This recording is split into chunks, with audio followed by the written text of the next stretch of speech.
তারপর বলছে যে দুঃখময় দিন কোনটি, বলছে হরিবিহীন শ্রীবিহীন বিষাদগ্রস্ত মনেই হচ্ছে দুঃখ। এই যে হরি কথা যত শোনা যায় ততই যেন আমরা আনন্দ রসে ডুবে যাই। তো এই গীতাকে ঘিরে আমাদের অনেক জানার ইচ্ছা। নারদ ভগবানকে বলছিলেন যে ভগবান, আপনি তো বলছেন সর্বভূতেষু সমান, যে সকল কিছুতেই আপনি সমদৃষ্টি দেন, সমভাবে থাকেন, তাহলে এই কুরুক্ষেত্র রণাঙ্গনে কেন বা আপনি পাণ্ডবগণের পক্ষ নিলেন? সেটা কি পক্ষপাতিত্ব নয়? বলছে নারদ, তুমি শোনো, তোমাকে আমি একটি মাল্য দিলাম, সেই মাল্যটুকু নিয়ে তুমি যাবে দুর্যোধনের কাছে। দেখো, বলবে যে আমার কথাতে যদি সন্তোষজনক উত্তর দিতে পারো তাহলে মাল্য আমি তোমাকে বরণ করে নেব। বলছে ঠিক আছে ভগবান, আমি যাচ্ছি। তো সর্বপ্রথম নারদ গেলেন দুর্যোধনের কাছে, বলছেন হে রাজন, হে যুবরাজ, আমি বৈকুণ্ঠ থেকে একটি সংবাদ নিয়ে এসেছি এবং পাশাপাশি একটি পুষ্পমাল্য নিয়ে এসেছি। যদি আমি যথার্থ উত্তরটুকু পাই, আমি সানন্দে সেই মাল্যটি দিয়ে দেব। বলছে বলুন কি সেই প্রশ্ন? বলছে বলুন তো, এই ধরাধামে বর্তমান সময়ে শ্রেষ্ঠ ব্যক্তিটিকে? বাহ নারদ, তুমি এইটুকু জানো না, এই বর্তমান সময়ে সম্রাট ধৃতরাষ্ট্রের ছেলে আমি হচ্ছে যুবরাজ। আমি ব্যতীত বর্তমান পৃথিবীতে বা সমগ্র রাজ্যে আর শ্রেষ্ঠ ব্যক্তি কে আছে? বলছে তাই? বলছে হ্যাঁ। বলছে তারপর বলুন যে এই মধ্যম ব্যক্তিকে? বলছে তাও তুমি জানো না? বলছে না। ও মধ্যম ব্যক্তি হচ্ছে আমার ভাইয়েরা, দুঃশাসন। ওরা আমি যা বলি তাই পালন করে, ওরাই হচ্ছে মধ্যম। তারপর বলছে যে অধম ব্যক্তিকে? বাহ, হ্যাঁ নারদ, আমি তো ভাবতাম তুমি ভক্ত সঙ্গ করে ভগবানের সঙ্গ করো, তুমি কি এইটুকু জানো না? অধম ব্যক্তি হচ্ছে ওই যে পাণ্ডবরা, যুধিষ্ঠির মহারাজ, তারা 5 ভাই। না, আমি তোমার সন্তোষজনক উত্তর পেলাম না, তাই তোমাকে আমি মাল্যটা দিতে পারলাম না। এই বলে নারদ চলে আসলেন যুধিষ্ঠির মহারাজের কাছে। বলছে রাজন, বলছে মণিবর, আসন গ্রহণ করুন। আমি আসন এখন গ্রহণ করব না, আমি তখনই আসন গ্রহণ করব যদি আমার ভগবান শ্রীকৃষ্ণ পতিত সংবাদ পাঠানোর বা মনোবাসনা যদি সফল হয়। আমার 3টি মনোবাসনা নিয়ে এসেছি মনের মধ্যে। কি সেই বাসনা বলুন কৃপা করে? বলছে যে এই বর্তমান সময়ে সমগ্র পৃথিবীতে শ্রেষ্ঠ বা মহান ব্যক্তিকে? বলছে নারদ, এই বর্তমান সময়ে গোলকধাম গোলকহরি শ্রীকৃষ্ণ ব্যতীত আর শ্রেষ্ঠ কেউ নেই। বাহ, যথার্থ উত্তর। তারপর বলছে যে মধ্যম ব্যক্তিটিকে? মধ্যম ব্যক্তি হচ্ছে ভগবানের যে সঙ্গ করে, ভগবানের দূত হয়ে, ভগবানের বাক্যকে শিরোধার্য করে জগতের কল্যাণে যিনি রত থাকেন, তিনি তো মধ্যম ব্যক্তি। হরি হরি বল, হরি বল। তারপর বলছেন তাহলে অধম ব্যক্তিকে? বলছেন অধম ব্যক্তি হচ্ছে এই আমার মতো একজন মানুষ। বলছে, বাহ, যথার্থ উত্তর। এই বলে নারদজি যুধিষ্ঠির মহারাজকে এই ভগবান শ্রীকৃষ্ণের দেওয়া মাল্যটি দিয়ে দিলেন। দিয়ে বলছেন যে আমি যাব গোবিন্দের কাছে। গোবিন্দের কাছে গিয়ে বলছেন, হে ভগবান, আপনি যথার্থই বলছেন যে আপনি কোনো পক্ষপাতিত্ব করেন না, কিন্তু যারা আপনাকে স্মরণ করে সতত নিয়ত মননে চিন্তনে, আপনি তার রক্ষক। এই যে ভগবান সবার সঙ্গে সমদৃষ্টি ব্যবহার করে। তারপর বলছেন, এই যে শ্রীমৎ ভগবত গীতাতে যে ধৃতরাষ্ট্র, গীতাটা শুরু হয়েছিল ধৃতরাষ্ট্র বাসনে, বলছেন যে ধর্মক্ষেত্র কুরুক্ষেত্র সমবেত ইয়োৎসব মামেকং পাণ্ডবাস্ত্র কিমি কুবর্ত সঞ্জয়। হে সঞ্জয় একটা শ্রুতি বলেছিলেন। এরই প্রেক্ষাপট ধরে সঞ্জয় দেখে দেখে কিছুক্ষণ পর পর মহারাজ ধৃতরাষ্ট্রকে শ্রবণ করাচ্ছে। তারপর এই যে প্রথম অধ্যায়টা, এই অধ্যায়টার নাম হচ্ছে অর্জুন বিষাদ যোগ। এখানে অর্জুনের পাণ্ডিত্য, অর্জুনের অহম, অর্জুনের অহমিকা সকল কিছু তিনি ভগবানের কাছে ব্যক্ত করেছেন তিক্ত দিয়ে, বিনয়ের সহিত। তাই তো আমার ভগবান এই অর্জুন বিষাদ যোগে একটি কথাও তিনি বলেন। তখন দ্বিতীয় অধ্যায় আসলো, বলছেন, হে অর্জুন, শ্রী ভগবান উবাচিত কতস্থ কস্মলমিদম বিষমে সমুপস্থিতম অনাদ্রি ইষ্টম সর্গম হানিকরম কীর্তিকরম অর্জুন। হে অর্জুন, তোমার মনে এই বিষাদ মন, বিষণ্ণ বদন, মনের তিক্ততা কেন আসছে? এরকম অনার্যজনিত স্বভাব তোমাকে শোভা দেয় না। তখন বলছেন যে তুমি তো অনেক কিছু বলছো পাণ্ডিত্য, কিন্তু এই দিয়ে কি সমাধান হয়েছে? সমাধান করতে পেরেছ? বলছে, না ভগবান। তারপর বলছেন যে কার্পণ্য দোষ উপহত স্বভাব ইচ্ছামি বিরতাম ধর্ম সমাধান করেন না। এই জন্যই শ্রীমদ ভগবদ গীতার ৪র্থ অধ্যায়ের ৩৪তম শ্লোকে বলছেন, তদ্ভিদি প্রণিপাতেন পরিপ্রশ্ন সেবয়া জ্ঞান তত্ত্বদর্শী মুষ্কয়তি। যে তুমি তত্ত্বদর্শী গুরুর স্মরণে গিয়ে গুরু সেবা দ্বারা সেই জ্ঞান আহরণ করো। তো আমাদের সনাতন ধর্মে মূল বিষয় হচ্ছে গুরু পরম্পরা। ভগবান শ্রীকৃষ্ণ জ্ঞান যোগে শুরুতে বলছিলেন যে হে অর্জুন, ইমম বিভস্যতে যোগম প্রক্তবান অহমভ্যয়ম, যে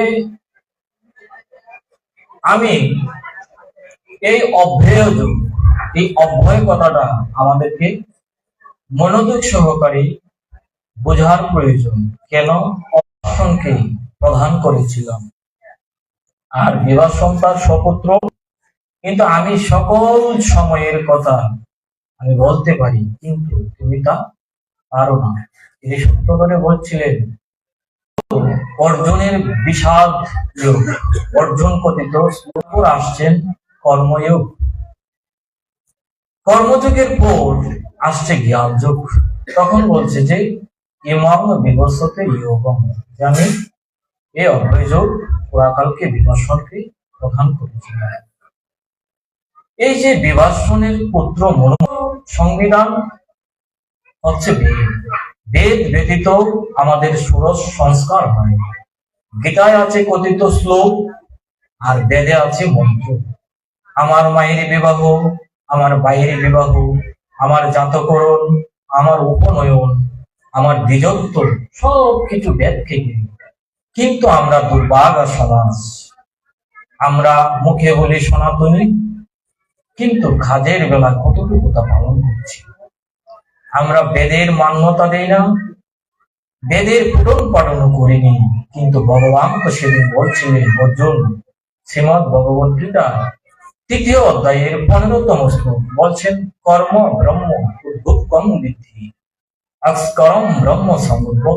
হে অর্জুন, এহ জাগতিক জীবনে যতগুলি কর্ম যুক্ত আছে সবগুলি বেদ থেকে উৎপত্তি। কিন্তু আমরা ভুলে গেলাম ভগবানের সেই কথা। ভগবান যেভাবে বলছেন আমরা ঠিক তার উল্টো পথে চলছি। এজন্যই আমাদের এত হতাশা, এত এত অশান্তি, কি যেন থেকেও নেই।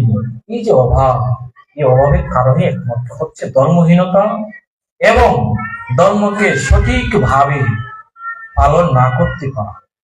আমরা যদি একটি গৃহ নির্মাণ করি, দেখবেন তো 2তলা, 3তলা, 4তলা, 5তলা, 7তলা, যতটুকুই আমরা সাধ্য অনুসারে করি, কিন্তু তার একটা ফাউন্ডেশন দিতে হয়, নতুবা এই গৃহটি টিকে না। আমরা যে এই সনাতন ধর্মের অনুসারী, আমাদের ফাউন্ডেশন একটু দুর্বল। সর্বপ্রথম ফাউন্ডেশন হচ্ছে বেদ বলছে মাতৃধেয় ভব পিতৃধেয় ভব। পিতা এবং মাতাই হচ্ছে তোমার সাক্ষাৎ ঈশ্বর এবং ঈশ্বর। মাতার চেয়ে বড় কোনো দেবী নাই, বাবার চেয়ে বড় কোনো দেবতা নাই। ভগবান বলেন, দেবতা বলেন, সকলে হচ্ছে বাবা এবং মায়েকে। রামচন্দ্র যখন বনবাস হয়েছিল তখন যজুর্বেদ, অথর্ববেদ, বেদাঙ্গ হচ্ছে 6টি। আরেকটি হচ্ছে বৈশেষিক দর্শন, আরেকটি হচ্ছে ব্রহ্মসূত্র বা বেদান্ত দর্শন, আরেকটি হচ্ছে মীমাংসা দর্শন। একটা হচ্ছে উত্তর মীমাংসা, আরেকটা হচ্ছে পূর্ব মীমাংসা। এবং এই যে কথাগুলি আমি কি মৌখিক বলছি না, ভগবান কথিত। ভগবান শ্রীমদ ভগবত গীতা 13তম অধ্যায়ে দেখবেন 5 নং শ্লোকে বলছেন যে ছন্দসমেহ আকারে ব্রহ্মসূত্র গ্রন্থে শাস্ত্রের বর্ণন দেওয়া আছে। তারপর বলছেন, এই যে আমরা যেখানে আসছিলাম রামচন্দ্র, এ রাম যখন দশরথ প্রতিজ্ঞায় আবদ্ধ হলেন, তখন বলছিলেন যে তুমি তোমার বাক্য অনুসারে রাজপদে অভিষেক গ্রহণ করো, কারণ সত্যই পরম ধর্ম, সত্যের চেয়ে বড় কোনো ধর্ম নেই। তোমার পিতা তো বাক্য দিয়ে তোমাকে রাজ্য অভিষেক করানোর কথা বলে ফেলেছেন, এখন তুমি রাজপদে অভিষেক হতে তোমার আপত্তি হয়। তখন রামচন্দ্র বলছিলেন যে হে গুরুদেব, আমি সমস্ত শাস্ত্র অধ্যয়ন করি, ভগবানের তপস্যা করি, এই অবধি এতটুকুই বুঝতে পেরেছি, পিতার বাক্যের পরে আর কোন শাস্ত্র ক্রিয়া করে না। পিতা হচ্ছে পরম গুরু। এবার আসলো আরেক সমস্যা, তখন পিতা গুরু, মাতাও তো গুরু। মা বলছেন, পুত্র তুমি তো শাস্ত্রজ্ঞ বাবা, তোমার পিতা যেমন গুরু মেনে নিলাম তোমার কথা সত্য, কিন্তু আমিও তো তোমার গুরু। তোমার পিতা বলছে তুমি যাও বনবাস, কিন্তু আমি তো বাবা তোমাকে বনবাস যেতে দিব না। তখন বলছেন,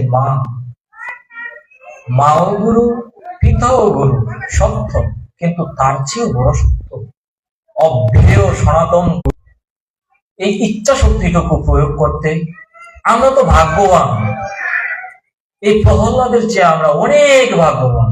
কিভাবে জানেন? প্রহ্লাদ হরিকে সাধন করতে গিয়ে কত নিপীড়িত, কত অত্যাচারিত, কত নির্যাতিত হয়েছিল পিতার কাছে, যে না তুমি হরিকে বসতে পারবে না, তুমি আমার কথা শোনো। বলছে না পিতা। কিন্তু দেখেন তো, কোথাও কি আজ পর্যন্ত দৃষ্টান্ত পাবেন যে প্রহ্লাদ তার পিতা হিরণ্যকশিপুর প্রতি অশ্রদ্ধা করেছে, একটি দৃষ্টান্ত। যেই পিতৃমাতৃ ঋণ চেষ্টা করেছিলেন বিভীষণের ছেলে তরুণী সেন। এই তরুণী ছিলেন খুব ছোট বালক।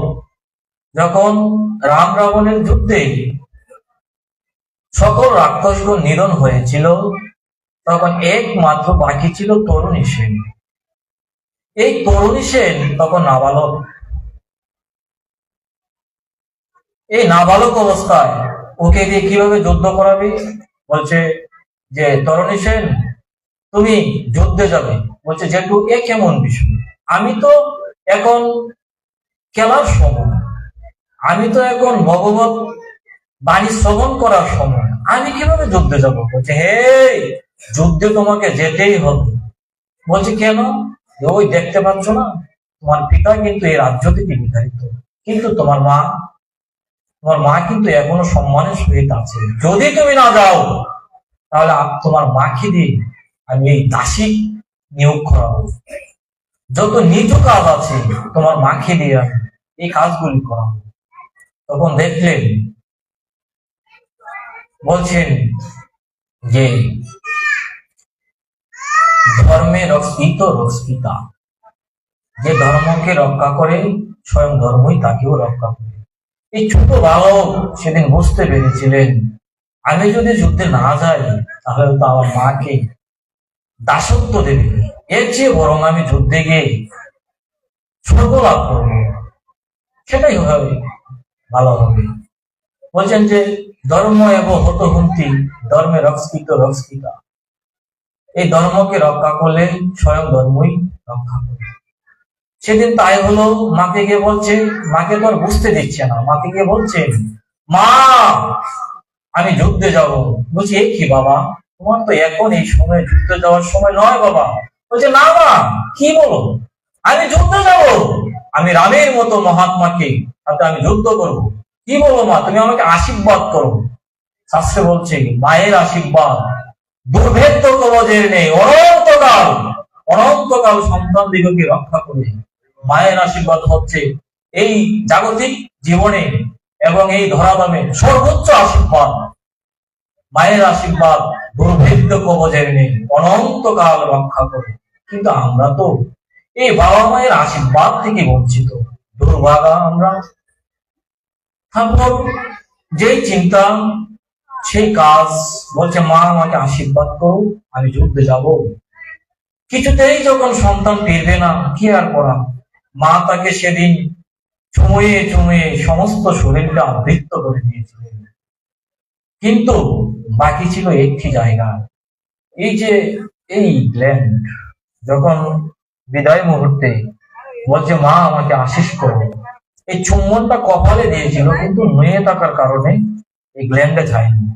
সেই রামাবলী গায়ে দিয়ে রামের সাথে যুদ্ধে যখন আহ্বান করছি, রাম বলছে বিভীষণ এ কেমন যোদ্ধা, ও আমার সাথে যুদ্ধ করতে এসেছে, আবার আমার নামে রামাবলী গায়ে, এ তো ভীষণ যোদ্ধা বলে মনে হচ্ছে। কিন্তু কেউ বলছে যে প্রভু সেদিন যদি বিভীষণ বুঝতে পেরেছেন যে কোনো না কোনো কারণে বাধ্য হয়ে আমার সন্তান আর যুদ্ধে রণাঙ্গনে এসেছে, তো এই পাপীর হাতে মৃত্যুর চেয়ে বরঞ্চ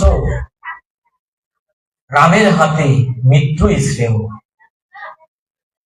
বিভীষণ বলে নাই, কিন্তু কান্নাও করে নাই। কাঁদলে তো রাম দেখে ফেলবে এবং বিশেষ করে জানতে চাইবে বিভীষণ বলো তোমার মনের মধ্যে কি। কিন্তু অগোচরে চোখের জল মিট মিট করে বক্ষ ভিজে যাচ্ছে।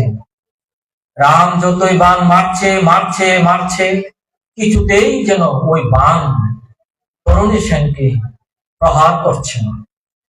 তখন এক পর্যায়ে ক্লান্ত হয়ে গেছে রাম। বলছে বিভীষণ আমি তো এত রাক্ষস নিধন করেছি, কিন্তু কোন রাক্ষসই তো আমাকে ক্লান্ত করতে পারিনি। কিন্তু এই ছেলেকে যাকে আমি বাণ দিচ্ছি, কিন্তু বাণ তো প্রহার করছে না, বাণ তো আমার শিথিল হয়ে যাচ্ছে। বলছে প্রভু গো, ওই ছেলে মায়ের আশীর্বাদ নিয়ে এসেছে, এজন্য আপনার অস্ত্র সেখানে কাজ করছে না। বলছে উপায়, যে উপায় একটি আছে। কি সে উপায়? যে ওই ছেলে মায়ের আশিস নিতে গিয়ে সমস্ত শরীরে আশিস নিয়ে এসেছে, কিন্তু ওই যে তার গ্ল্যান্ড, মায়ের আদর দেওয়ার সময় সে নুয়েছিল, ওই জায়গায় যদি আপনি বান নিক্ষেপ করতে পারেন, তাহলে এই রাক্ষস নিধন সম্ভব। বলেই বিভীষণ মুখটা নিচু করে ফেলছে। কারণ যাই হোক, রক্তের সন্তান, আপন সন্তান, কিন্তু সাধক ছিলেন। আমরা কি সাধক হতে পেরেছি? সাধক কখনো অন্যায়কে প্রশ্রয় দেয় না, সে কঠিন যাতনা যতই হোক। কিন্তু আমার মা, আপনার মা কি সাধক হতে পেরেছে? যেদিন দুর্যোধন গিয়েছিলেন গান্ধারীর কাছে, মা আপনি আমাকে আশীর্বাদ করুন। কি আশীর্বাদ? আমি যেন যুদ্ধে জয়ী হতে পারি। বলছে পুত্র, নিঃশংস মিথ্যা নয়, তথা ধর্ম তথা, যে তুমি নিশ্চিত থাকো যেখানে ধর্ম যে তুমি আগে তো বলবে বিভীষণ। বলছে প্রভু গো, মানুষ জন্মিলে মরতে হয়, এটা চিরাচরিত সত্য, এটা নিয়ম।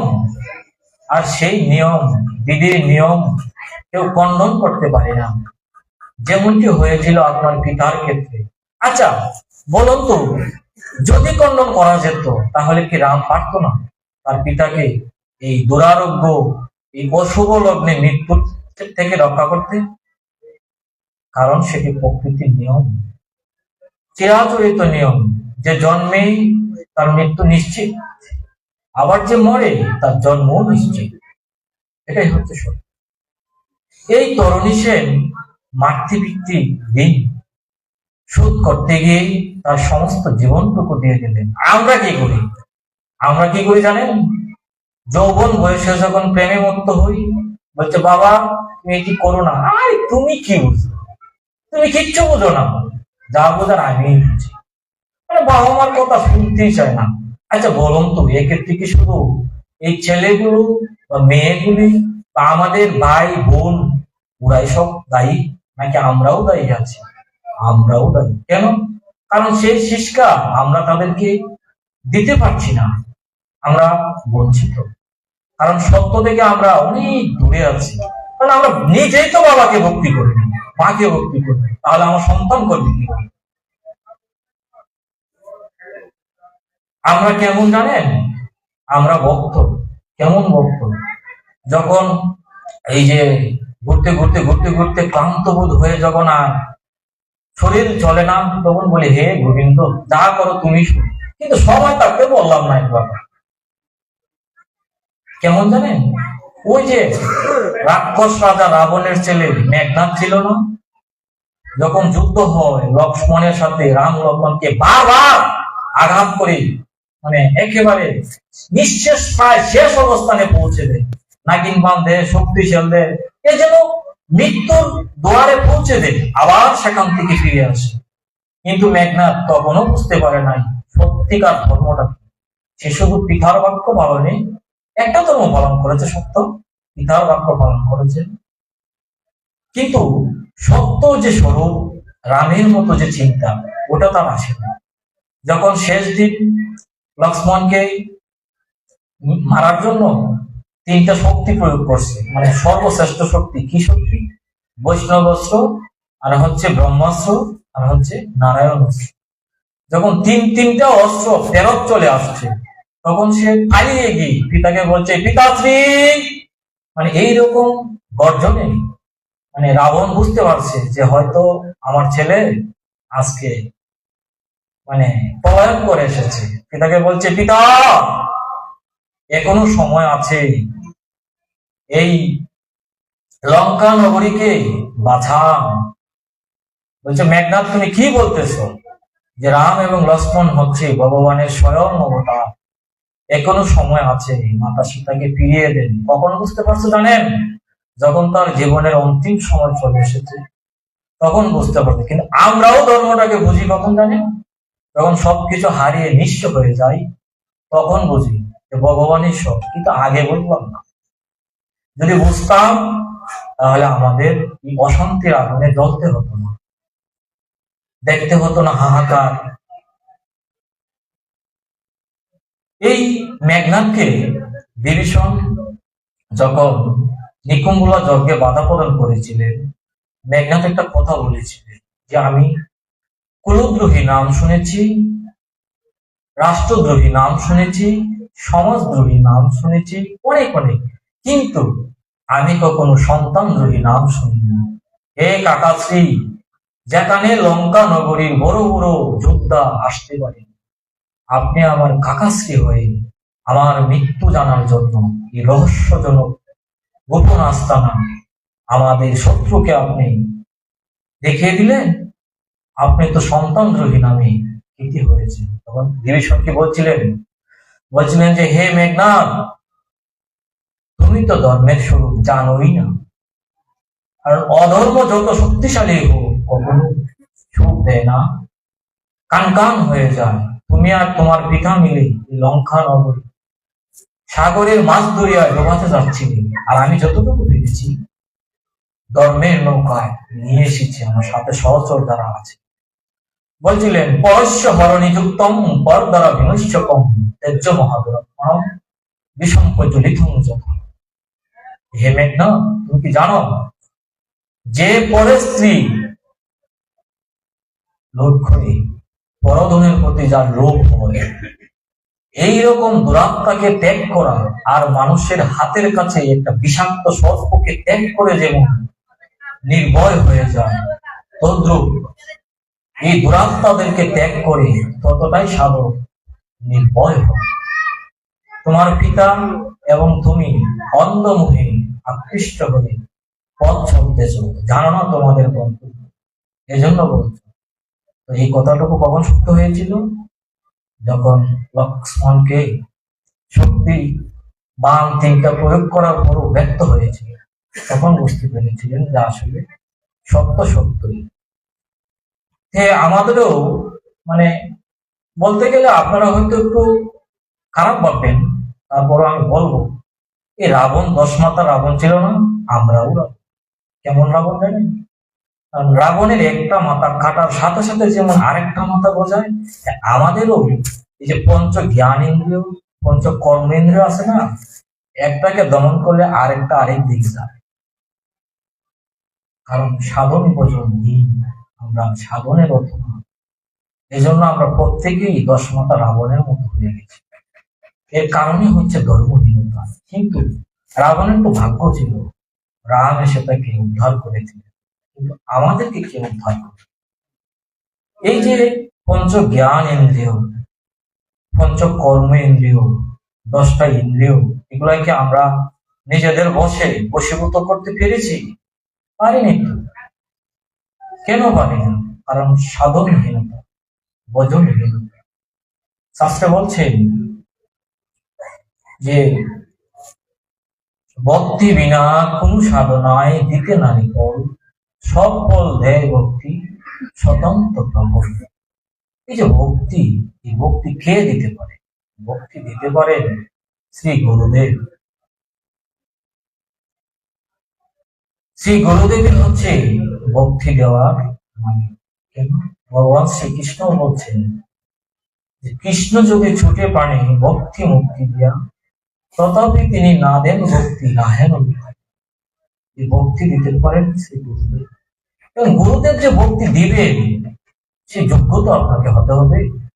ধরুন একটা মায়ের কাছে সবচেয়ে প্রিয় হচ্ছে তার সন্তান। এখন মা আসলো, কিন্তু এই দুধ দিবে না, সন্তান কি পারবে? এই দুগ্ধ পান করতে বক্ষে এসে পারবে না। মা যদি কৃপা করে বক্ষে নেন, এ চুষতে হবে আপনার, মা কিন্তু খাইয়ে দেবে না। তদ্রূপ গুরুরূপী শ্রী ভগবান আপনাকে আমাকে নির্দেশ করেছেন সত্য, পালন করতে হবে আমাকে, সাধন আমাকেই করতে হবে। এজন্য ভগবান শ্রীকৃষ্ণ গীতায় বলছে আত্মানং উদ্ধারিত আত্মাই অর্জুন আত্মাকে উদ্ধার করে, আর আত্মাই তখনই আমি তার বন্ধু। আমরা তো বন্ধু হওয়ার চেষ্টা করি না। যদি করতাম, স্ব আপন আপন গুরুদেবের নির্দেশ মোতাবেক আমি আমার জীবনকে পরিচালিত করতাম। আমরা কি করি বলছে যে তথমতে মতভেদ, তথগুরুই সকলের গুরু। বলছে রামের গুরু শ্যামের গুরু, যদুর গুরু মধুর গুরু, সবার গুরু হচ্ছে একই গুরু। এই বোধেতেই সাধন শুরু। গুরু কখনো ছোট হয় না, গুরু কারো বড়ও হয় না। যে বলবে যে আমার গুরুদেব ছোট, আপনার গুরুদেব বড়, তারও ভক্তি বিশ্বাস নাই। আবার যে বলবে আমার গুরুদেব বড়, তোমার গুরুদেব ছোট, তাদেরও ভক্তি বিশ্বাস নাই। বলছেন ধর্মহীনের কর্ম হচ্ছে মরুভূমির বালি, আর কর্মহীনের ধর্ম হচ্ছে ফাঁসি। সবাই মানে কোনটাই ঠিক না, সবটাই বৃথা। যেমন ধর্মহীনের কর্ম, এক ব্যক্তি কর্ম করতেছে ধর্ম করে না, তো তার কর্ম তো যথার্থ নয়। আবার সে ধর্ম করতেছে কর্ম করে না, সেটাও সঠিক ধর্ম না। ভগবান বলছেন অর্জুন কর্মণ্যে মাবাধিকার হস্তে পৌলিশ কদাচন মা কর্ম প্রভৃতির মাতে সমস্ত কর্ম, কর্মেই তোমার অধিকার, বলে তোমার অধিকার নেই। তুমি নিষ্কাম কর্ম করো।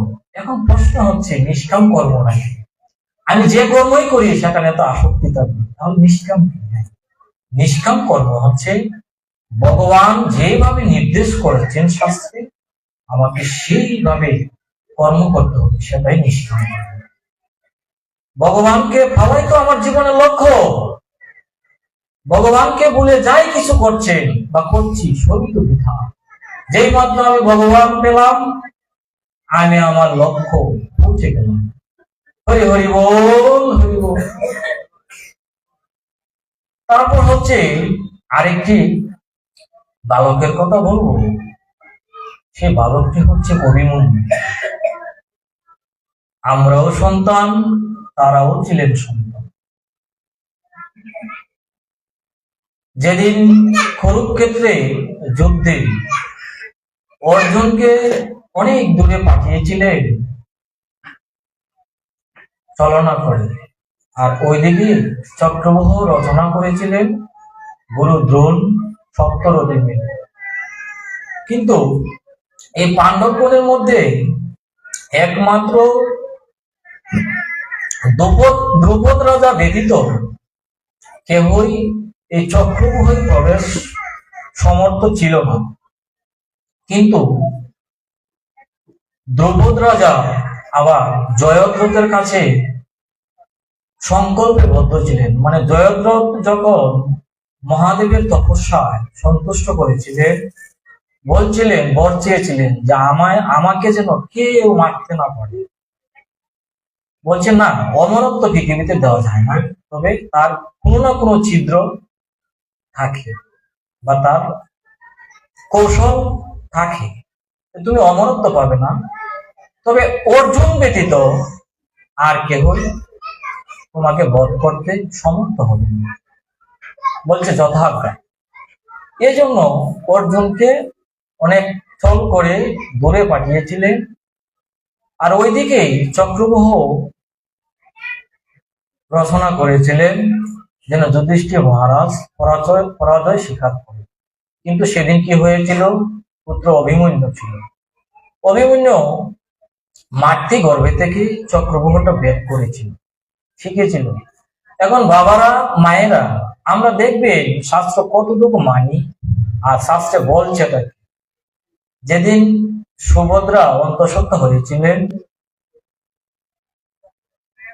অর্জুন গল্পের চলে বলছিলেন যে চক্রব্যূহ বেদ বা প্রবেশ করাটা ওই গর্ভে থেকে, মাতৃ গর্ভে থেকে অভিমন্যু শুনেছিলেন। কিন্তু একটা পর্যায়ে সুভদ্রা নিদ্রায় মগ্ন হলেন, সেই সাথে সন্তানও নিদ্রিত হয়ে গেল। সেদিন প্রবেশ জেনেছিল। এই যে যুধিষ্ঠির মহারাজ বলছিলেন যেখানে মানে যেইটুকু সময় হরিকথা হয়, এইটুকু হচ্ছে আমাদের শ্রেষ্ঠ সময়। আর হরিবিহীন যে সময়টা সেটা হচ্ছে দুঃসময়। আমরা যত পারি সন্তান দিগকে শিখতে হবে। যেই বিজ্ঞান আজকে অনেক আলোকিত হয়েছে, সেই মনীষীরা অনেক অনেক পূর্বে এই বেদের মধ্যে জ্ঞান দিয়েছিলেন। কি নাই আমাদের ধর্মে? সব আছে, কিন্তু সব থেকেও আমরা জানি একমাত্র আমার নির্দেশ মতো তুমি তোমার জীবনকে সাজাও, আমি তোমাকে রক্ষা করিব, আমি তোমাকে মুক্তি প্রদান করিব। কিন্তু আমরা কি এই অভয়বাণীতে সন্তুষ্ট? কেন না? কারণ একটা দেওয়ালে যখন লোহা, পাকা দেওয়ালে যদি লোহাটা ঢুকাইতে চান, এই লোহা তো ঢুকবে না, মানে ফিরে আসবে। কিন্তু এই লোহাটাকে ঢুকাতে হলে আস্তে আস্তে আস্তে আস্তে ঠুকা বাড়ি দিতে হবে, তবেই তো সেটা সম্ভব। এবং আমরা ছোট সময় থেকে অর্ধবতী ধর্ম করিনি, এই ধর্মের স্বরূপ আমরা বুঝবো কিভাবে? আজকাল যতগুলি লোকাট ধর্মের নামে অধার্মিক, বাবা মাকে অশ্রদ্ধা, এগুলো কখনো ধর্ম না। ভগবান শ্রীকৃষ্ণের একটা কথা না বললেই নয়। ভগবান যখন জন্মেছিলেন, দেবকী বসুদেব ছিলেন কারাগারে। কংসকে নিধনের পর সর্বপ্রথম ভগবান শ্রীকৃষ্ণ বলরাম গিয়েছিলেন বাবা এবং মায়ের কাছে, করে বলছিলেন, হে মাতো, হে পিতো, আমি এবং বলরাম ভাইয়া পিতৃমাতৃ সেবা সুসজ্জা করতে পারিনি, বিধায় আমরা অপরাধী, আমাদেরকে ক্ষমা করুন। ভগবান হয়ে বলছেন, হে মাতো, হে পিতো, আমি এবং বলরাম ভাইয়াকে তোমাদের সেবাহীনতার জন্য ক্ষমা করে দাও। আর আমরা মানুষ হয়ে কৃষ্ণ কৃষ্ণ বলে সত্য, কৃষ্ণের বাক্য এতটুকু পালন করিনি। কিন্তু ভগবান তো বলছেন যে শ্রেষ্ঠ শ্রেষ্ঠ মহাত্মাগণ যাহা যাহা আচরণ করি, সাধারণ মানুষ তাহাই আচরণ করি। আমার প্রেমের ঠাকুর গৌরাঙ্গ মহারাজ কি বলছিলেন? যে নিজ আচরি ধর্ম জীবকে শিখাও। তুমি নিজে যাহা করেছে অন্যকে তাহাই করতে পারছো। বলছে মিঠু জাতি নহে কৃষ্ণ, ভজনের যোগ্য, সৎকুল বিপ্র নহে ভজনের। যে ভজে সেই বড়, অবন্তহীনতা। কৃষ্ণ ভজনে নাই তো কোনো জাতি আর কুলের বিচার। কিন্তু আমরা সে জায়গাতে কতটুকু সামঞ্জস্য আনতে পেরেছি? একজন আরেকজনের হাতে খায় না, আরেকজন আরেকজনকে ছুঁলে যেন ধর্ম নষ্ট হয়ে যায়। এই কি আমাদের ধর্ম? কাচের টুকরো সনাতনী, একটু সাহস করেন না রে বাবা। কিন্তু আমরা তো কর্ম করতে বিমুখ, অথচ হতাশায় দিন কাটাচ্ছি। কেন জানেন? নারদের একটা উপমা করি। একদিন দেবশ্রী নারদ ওই এক রাস্তা দিয়ে যাচ্ছে, আর ওই পাশে একটা দুপার ঘর। এই দুপা করছে কি, ওই কাপড়গুলি ধুয়ে ওই নারদ যেদিকে যাবে ওই দিকে নেড়ে দিচ্ছেন। তোর অনেক দূর থেকেই নারদকে দেখে ভাবছেন, হ্যাঁ আমি রুদ্রে কাপড় শুকাতে দিচ্ছি, নারদ তো নারায়ণ নারায়ণ করতে করতে বেহুশ হয়ে আমার কাপড়গুলি উপর দিয়ে চলে যাবে।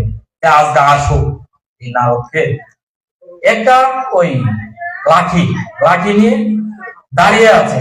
আর নারদ এই দূর থেকে দেখে ভাবছে, ওই বেটা তো আমাকে মারবে, আমি চাচ্ছি এই নারায়ণকে দর্শন করতে বৈকুণ্ঠ ধামে, আর ও লাঠি নিয়ে আমাকে মারবে। ওরে দূর থেকে ও আমার লাঠি দিয়ে মারার পূর্বে আমি একটি ডিল করে ওরে আহত করব। তো নারদ করছে কি, এই একটা ডিল হাতে নিছে ওকে মারার জন্য। ওইদিকে এই নারায়ণ, বিষ্ণু, লক্ষ্মী দেবী তাকে সেবা দিচ্ছিলেন। যেই মাত্র দুপায় লাড়ি নিছে, এই মাত্র বিষ্ণু তার গৃহের সেবা ছেড়ে বারান্দায় চলে আসছে। আবার যেই মাত্র নারদ ডিল হাতে নিছে, এই মাত্র আবার তিনি ঘরে চলে আসছে।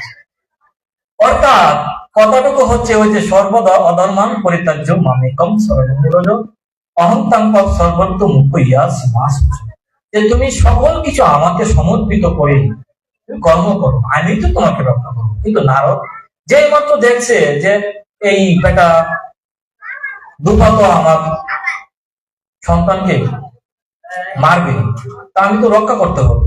আসছে দেখার জন্য দৃশ্যটা। কিন্তু যেই মাত্র নারদ তার অহংবোধ এসে বলছে, নারদ তার নারায়ণ নাম ভুলে গিয়ে যেই মাত্র মাটির প্রতি আসক্তি আসছে, এমনিতেই বিষ্ণু বলছে যে আমার আর কোনো দায়িত্ব নেই, চলে আসছে। তো যেই চিন্তা ভাবনা নারদ দিল চলল, কিন্তু দুপার শরীরে সেটা আঘাত করেনি। কিন্তু এইবার তো দুপার পালা। নারদকে লাঠি দিয়ে পিটানোর জন্য এমন এক দৌড়ানি দিছে, দৌড়তে দৌড়তে সে আর পিছন দিকে থাকা না, বলছে নারায়ণ নারায়ণ নারায়ণ। এই ডাকে নারায়ণ আর বিয়ে থাকতে পারেনি, আসছে যে হে তুমি কেমন ভগবান, আমাকে মারার জন্য পিছন থেকে দুপা লাঠি দিয়ে দৌড়াচ্ছে, আর আমি নারায়ণ নারায়ণ বলতেছি, আপনি শুনিনি না। বলছে বাবা নারায়ণ, তুমি তোমার মামিকে জিজ্ঞাসা করো, আমি কি সত্যিই তোমাকে রক্ষা করার জন্য উদ্দেশ্য করেছিলাম কিনা। মামি আপনি বলুন তো, দেখেন আমি দৌড়তে দৌড়তে একেবারে ক্লান্ত হয়ে যাচ্ছি, আমার শরীর আর চলছে না, কিন্তু নারায়ণ তো আমাকে রক্ষা করতে পারতো। তখন বলছে যে বাবারে, তোমাকে রক্ষা করার জন্য আমার সেবা অবজ্ঞা করে তোমার মামা গিয়েছিল তোমাকে রক্ষা করতে, কিন্তু তুমি তো বাবা নারায়ণকে বলে তোমার মামাকে বলে তুমি দিলের প্রতি আসক্তি হয়ে গেছো। আমাদের সমাজটা ঠিক একই অবস্থা। দেখবেন ওই কিছুদিন পূর্বে শনি পূজা, আবার কয়েকদিন পূর্বে ওই মাটি দিয়ে কিছু যদি বানায় ফেলা হাওড়ে যায়, ওর মধ্যে দিয়ে পূজা করবো। কিন্তু ভগবান তো বলছে সবকিছু ত্যাগ করে তুমি একমাত্র আমাকে অর্পণ করো, আমি তোমাকে মুক্তি প্রদান করবো। কিন্তু আমরা কি এই শাস্ত্রের বাণীতে আছি? নাই তো। বাবা মাকে বাদ দিয়ে কখনো কখনো কোনো ধর্ম হয় না, হতে পারে না। ভগবান বলছে যে আমি পৃথিবীতে পিতামাতাকে সর্বোচ্চ স্থান দিয়েছি, কারণ ওরাই তোমার জন্মদাত্রী। আমি স্বয়ং ভগবান যদি পৃথিবীতে আসি, আমি ওই চক্রকে কেন্দ্র করে পৃথিবীতে আসি, সেই তুলনা আমরা কি?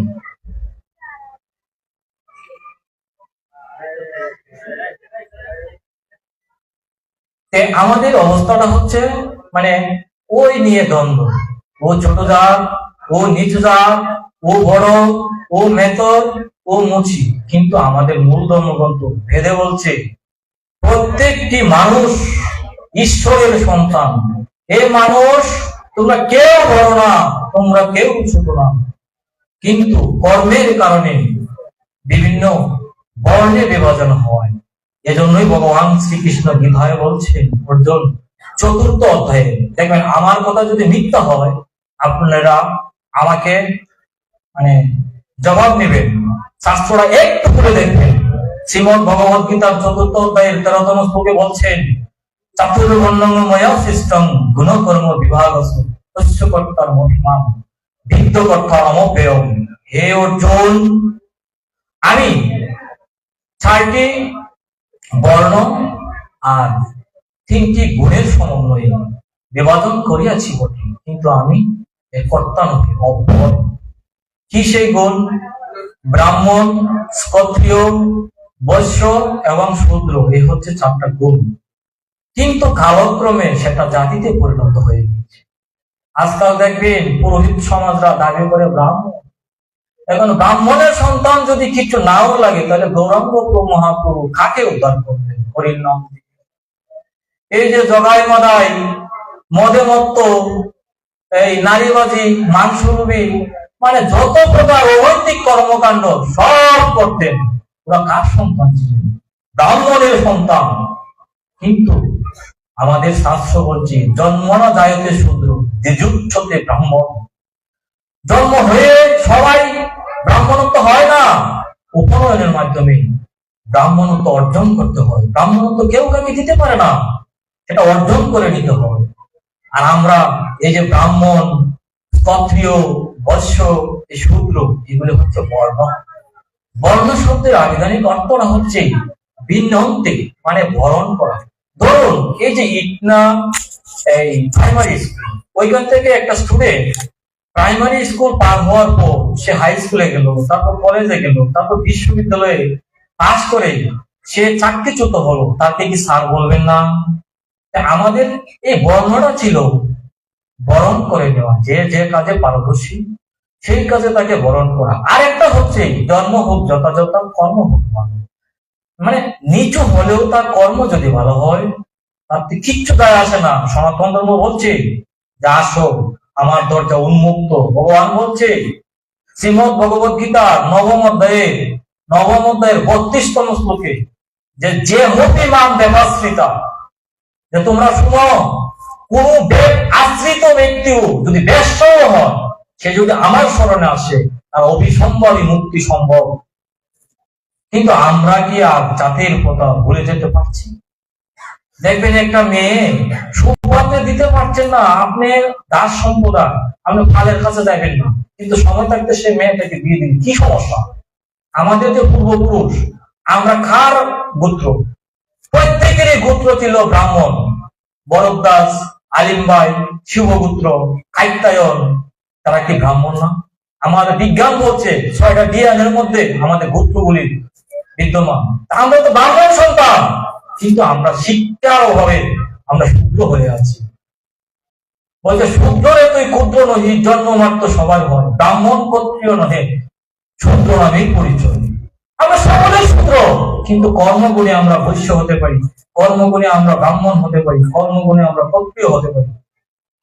দেখবেন মহাভারতের যুগে এই যে আমি প্রথম যখন এসেছিলাম, আমার এক শ্রদ্ধেয় দাদা গীতায় একটা প্রসঙ্গ টেনেছিলেন, সেটা আমার কাছে খুব উপযোগী মনে হয়েছে। এই যে মৎস্যগঙ্গা, সে তো বর্ণহীন, মানে সে যাতে ছিল একেবারে ছোট, কিন্তু দেখেন পরবর্তীতে সে যে পরাশর মনের সাথে সিঙ্গার করে ব্যাসদেবের জন্ম দিয়েছিলেন, সে তারপরে কি কখনো ওই পরকীয়া স্বামীর প্রতি আসক্তি ছিলেন না? তো সে তো যৌবনে ব্রহ্মচর্য পালন করেছিলেন। পরবর্তীতে যখন শান্তনু মানে সম্রাট তৎকালীন সময়ে শ্রেষ্ঠ মহাত্মা শান্তনুর সাথে বিবাহ বন্ধনে আবদ্ধ হয়েছিলেন, কিন্তু একই বীর্যের সন্তান ছিল পিতামহ ভীষ্ম, তিনি তো জগৎ পূজ্য। আবার একই সত্যবতী মাতা পরাশর ছিলেন পূজ্য, আর এই মাতার গর্ভে জন্মেছিলেন কার্তি বীর্যার্জুন আর বিচিত্র বীর্য। কার্তি বীর্যার্জুন এই যে সে উচ্চারণ করত, যুবক সুন্দরী যুবতী দেখলে সে উঠাই নিয়ে আকাম করতো, ফলে পিঠে এসে মায়ের মারা দিয়েছিল, মানে পিটিয়ে তাকে হত্যা করেছিল। কিন্তু ভীষ্ম জানতেন সত্য ধর্ম এবং একটা রাজা হচ্ছে সমস্ত প্রজাগণের পিতা। সেই দৃষ্টিকোণ থেকে আমার ভাই যদি অপরাধ করে, সে অপরাধে শাস্তি হয়েছে, সমস্যা কিচ্ছু বলে নেই। আসলো এবার এই বিচিত্র বীর্যের ফলা। ভীষ্মের জীবনের একটা ভুল ছিল, যে অধ্যায়টা এই যে এই অম্বালিকা স্বয়ংবর সভা থেকে উঠে নিয়ে আসছিলেন। আর ওইদিকে এই এই অম্বালিকার বাবার ছিল আরেক অবস্থা। কারণ মেয়ে যখন যোগ্য হয়, বিদ্যা জ্ঞানে গুণে বুদ্ধিমতী হয়, তাদের স্বতন্ত্র একটা স্বাধীনতা দিতে হবে। তিনি কখনো বলে নাই যে মা তুমি কি কাউকে পছন্দ করো কিনা।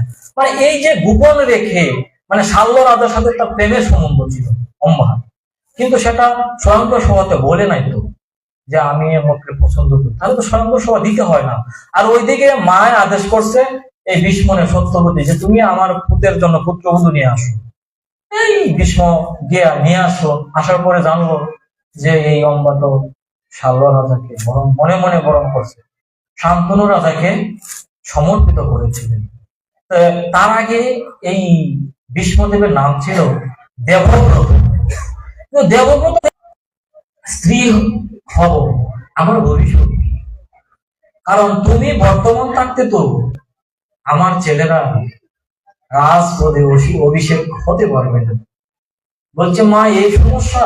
হ্যাঁ, যে মা আমি আজ থেকে প্রতিজ্ঞাবদ্ধ হলাম আমি জীবনে কখনো বিবাহই করব না। দেখুন বাবার জন্য আমরা কি মানুষ হয়েছি। যেই দেশে পিতৃ সুখের পালনের জন্য ভীষ্ম রহিল চিরকুমার, এই যে রথে করে নিয়ে আসছেন মাতা সত্যবতীকে, আর কবিতা রাঙ্গাই তো মনে বলছে যে এই সময়ে তো ভীষ্ম তোমার প্রেমিকা রথে থাকার কথা, যেই রথটাতে ছিল সুভদ্রা। কবিতা মনের আঙ্গিকে রাঙ্গায়িত করেছে আর কি। আবার যখন এই অম্বালিকাকে রথে করে নিয়ে আসছে, কবিতার মনের গহিনী বলছে যে রঙ্গিলা বাসুর গো তুমি কেন দেবর হইলা না। মানে এই যে আত্মত্যাগ, একদিকে কি আমরা কিন্তু শিখতে পেরেছি? পারিনি। আমরা ধর্ম তো মুখে বলছি, কাজের বেলা না। এই যে ভীষ্ম নিয়ে আসলো, তারপর এই কার্য বিসর্জনকে কিন্তু যৌবনে মেরে ফেলছে পিছিয়ে। আর বিচিত্র বীর্যকে যখন এই আহত পাখি, দেখবেন ওই অম্বা যখন চলে গিয়েছিল সর্বরাজার কাছে যে আমাকে ভীষ্ম মুক্ত করে দিয়েছে, আমি এখন আপনার স্ত্রী হতে বাধা নেই। কিন্তু আসলে কি বাবা, একটা দুষ্য একটা ডাকাত যদি একটা মেয়েকে ধরে নিয়ে মানে এক রাত রাখে, আপনি কি বিশ্বাস করবেন যে সেটা অক্ষত অবস্থায় ফিরে এসেছে? আর সে যদি প্রভাবশালী হয়, যেমন ইকনাতানা শ্রেষ্ঠ একজন ব্যক্তি, অন্তত আর কিছু নাই মানলেন, এর ভয়টা তো আছে যে হে তো আবার আমার আক্রমণ করবো। সাবরা সেদিন গ্রহণ করব। সেদিন অম্বাকে ফিরে আসতে হলো। ফিরে এসে ভীষ্মকে বলছে তুমি আমাকে গ্রহণ করো। কেন? যে আমি মনে মনে সর্বরাজাকে পছন্দ করেছিলাম, কিন্তু তুমি যদি তুলে নিয়ে না আসতে, আমি ওর মামায় বরণ করতাম। বলছে না, এ হয় না দিদি, আমি তো এই ব্রহ্মচর্য ব্রতে কঠোর, নৈষ্ঠিক ব্রহ্মচর্য, মানে চিরদিন যতদিন জীবিত থাকবো ততদিন আমি ব্রহ্মচর্য ব্রতে স্থির, আমি তো দেবী তোমাকে গ্রহণ করতে পারবো না। তখন দেখবেন আহত পাখি সেই বুঝে কতটা ঠাকুর অনুকূল চন্দ্র একটা বাণীতে বলছিলেন, বাণীটা যদিও মানে যথার্থ ধর্মের অনুকূল, মানে একেবারে সত্য ধর্ম বলা যায় না, কিন্তু কাছাকাছি, আবার পেলেও দেওয়া যায় না। বলছেন মেয়ে যদি স্বইচ্ছাতে পড়ে না শত পড়ে, কার বউ কার ঘরে গেল ঠিক পাবে কি করে। মানে যৌবন অবস্থায় যদি কোনো মেয়ে তার মনটা কাউকে দেখিয়ে দেয়, সে চিরদিন স্বামীর দায়িত্বে করে, কিন্তু বাসর রাতে হোক, সিঙ্গারে হোক, মিলনে হোক, তার চিন্তা ধ্যানে সবসময় তাকে পূর্বের পুরুষ। এজন্য বলছি যে মেয়ে যদি স্বইচ্ছাতে পড়ে না শত পড়ে, কার বউ কার ঘরে গেল ঠিক পাবে কি করে। কেউ যদি যৌবনে ভগবানকে ভুলে গিয়ে এই মানুষের প্রেম মানুষের কামনাতে যুক্ত হয়, সে চিরদিন সুখী হতে পারে না। এজন্যই রামকুণ্ডলীর একটা আধ্যাত্মিক ব্যাখ্যা আছে। কোন নারী রাবণ যখন সীতাকে নিয়েছিলেন, যখন রামকুণ্ডলী ছিল, রাবণ কিন্তু যেতে পারে। যেই মাত্র কোনো না কোনো চলনায় বশীভূত করে এই রামকুণ্ডলী রেখাটা অতিক্রম করে ফেলছে, তখন সীতাকে বলছিল রাবণ যে সীতা তুমি শোনো, একবার যদি কোনো নারী তার সীমানা লঙ্ঘন করে, ওই নারী আর এই সীমানায় ফিরে যেতে পারে। এটাই হচ্ছে মানুষের জীবনের চরিত্র। আমাদের অনেক লেখক বলছেন যে money is loss, nothing is loss. টাকা যদি হারায় কিচ্ছু যায় আসে। তারপর বলছে health is loss, something is loss. যদি স্বাস্থ্য নষ্ট হয় কিছুটা ক্ষতি হয়। তারপর বলছে বাট মোক্ষ যোগ, যাকে আমরা ঈশ্বর প্রাপ্তি বলি, অষ্টাদশতম অধ্যায় 18তম অধ্যায় 42তম শ্লোকে বলছে সম দম তপ শৌচ কান্তি আর্যদম জ্ঞানম বিজ্ঞানম আস্তিক্যের কাছে যাও, তিনি তোমাকে ন্যায় প্রতিষ্ঠা করে দিবেন। তো অনেক খোঁজার পর পরশুরামের কাছে তিনি গেলেন, গিয়ে তার বৃত্তান্তটুকু বললেন। পরবর্তীতে তিনি মৃত্যু শয্যায় শায়িত হলেন। তো এই হচ্ছে আমাদের ধর্মের স্বরূপ। মানে ধর্মটাও মুখ্য নয়, মুখ্য হচ্ছে কর্ম। জন্মটা কোথায় হলো সেটা বিষয় নয়, বিষয়টা হচ্ছে আমি কর্মটা কি করছি। এই মায়েরই সন্তান ছিল কৃষ্ণ দ্বৈপায়ন বেদব্যাস, আবার এই মায়েরই বাবারই সন্তান হচ্ছে ভীষ্মদেব, আর ওই মায়েরই সন্তান হচ্ছে বিচিত্র বীর্য আর হচ্ছে কার্য বীর্য। তো আমি এটুকু বলবো, শাস্ত্র বলছে আত্মজয়ী যে বিশ্বজয়ী সে। এই যে ভীষ্ম, জানেন সারা বিশ্বে তাকে ভীষ্ম বলে অভিহিত করতেন, ভয় পেতেন, কিন্তু তিনি নিজ গৃহে ছিলেন একেবারে অসহায়। মহাভারতে ভীষ্মের মতো অসহায় কোন ব্যক্তি ছিলেন না। তিনি তার নাতি দুর্যোধনের কাছে অবহেলিত, তার ছেলেপুল্য ধৃতরাষ্ট্রের কাছে অবহেলিত, প্রত্যেকটা সময়ে তিনি অবহেলায় পেয়ে গেছেন। সেই বুড়ো মানুষটি আজীবন ত্যাগ স্বীকার করে গেছেন এই রাজ্যকে সুশৃঙ্খল ভাবে পরিচালনা করার জন্য, কিন্তু পরিবারের কাছে তিনি ছিলেন অসহায়। এই অসহায় মানুষটি মৃত্যু সজ্জায় ধ্যানমগ্ন হয়ে ভেবেছিলেন, হে গিরিধারী কৃষ্ণ মুরারি, দেখা দাও ব্রজের দোলায়, কোথায় তুমি গিরিধারীরা। হে গিরিধারী কৃষ্ণ মুরারি, দেখা দাও ব্রজের দোলায়, কোথায় তুমি গিরিধারীরা। লাল কোথায় তুমি গিরিধারীরা। এই বলে পিতামহ ভীষ্ম সরসজ্জায় থেকে অন্তর থেকে বলছেন, হে গিরিধারী, আজ আমার তোমায় প্রয়োজন, তুমি কোথায়। ওইদিকে কুরুক্ষেত্র যুদ্ধ শেষে যুধিষ্ঠির মহারাজকে রাজপদে অধিভূষিত করার জন্য বলছিলেন, কিন্তু যুধিষ্ঠির মহারাজ বলছে, না বসুদেব, সকলকে হারিয়ে আমি রাজত্ব চাই না, আমি রাজপদে অভিষেক করব না। তখন বলছেন, ওই যে ভীষ্ম মনে মনে ভাবছেন, হে গিরিধারী কৃষ্ণ মুরারি, দেখা দাও ব্রজের দোলায়, কোথায় তুমি গিরিধারীরা। লাল কোথায় তুমি গিরিধারীরা। সেই আহ্বানে ভগবান শ্রীকৃষ্ণ লীলায় চলে যুধিষ্ঠির মহারাজকে বলছে যে, হে জ্যেষ্ঠ ভ্রাতা, চলুন আমরা এই বৃত্ত গুরুবরের কাছে আমরা যাই। উনি যদি বলে যে আপনি রাজ্যে অভিষিক্ত হবেন না, আমি বলবো না। আর উনি যদি বলে তাহলে আপনাকে রাজ্য অভিষেক করতে হবে। তারপর যে চিন্তা তেমনি কাজ। ভগবান শ্রীকৃষ্ণ গিয়ে যুধিষ্ঠির মহারাজকে নিয়ে গেলেন ভীষ্মদেবের কাছে। ওই দিনটি ছিল ভীষ্মের শেষ দিন, চলে যাবেন। ঈশ্বরকে দেখার জন্য বলছে আহ্বান, কোথায় তুমি গিরিধারী, আমাকে একবার দেখা দাও। সেই ভগবান শ্রীকৃষ্ণ যুধিষ্ঠির মহারাজকে নিয়ে যখন পাদস্পর্শ করালেন, তখন বলছেন, কে? বলছে, দাদু আমি যুধিষ্ঠির। তারপর ভীষ্মদেব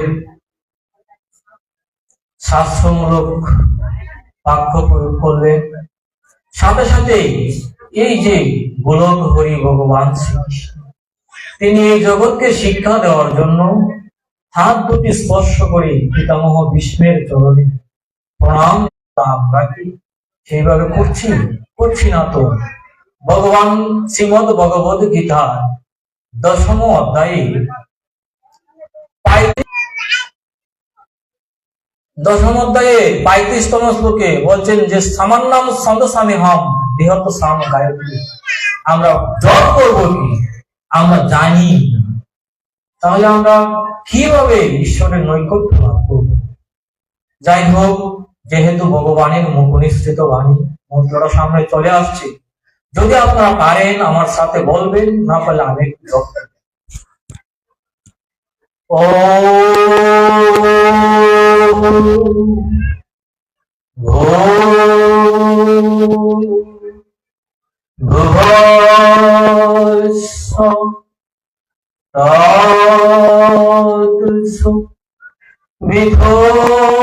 বিধুর্বরণ্যম ভার্গবস্য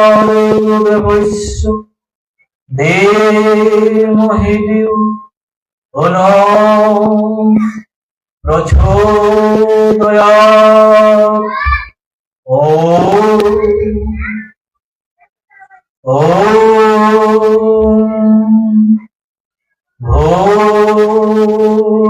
ভূর্ভুবস্য তৎসবিতুর্বরেণ্যং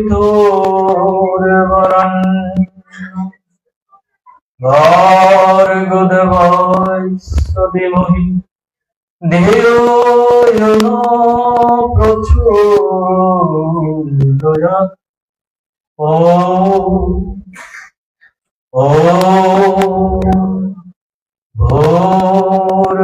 भूर्भुवस्सु तत्सवितुर्वरेण्यं भर्गदेवस्य धीमहि धियो न प्रचोदयात्।